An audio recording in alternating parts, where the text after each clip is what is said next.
Hello, this is Walton Guerrero. I'm going to be showing you what to do when your keyless entry remote, you press it, okay, and you're not able to lock or unlock the doors. Basically, you come in, you stick the key in the ignition, you unlock the doors, the alarm is going to go off,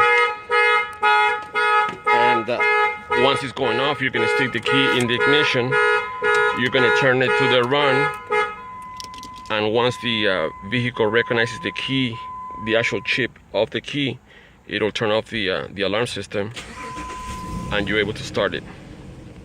Okay, again, you'll just make a little bit of noise for a few seconds, but don't panic.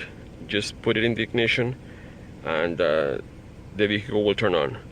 Now, in the event that the alarm is going off and you put the key in the ignition and you turn it and it does not turn it off, most likely you're going to have a bad remote key and you're going to need to call an automotive electronic specialist or a locksmith or somebody that has the knowledge on how to reprogram and reset not only the key but your immobilizer module.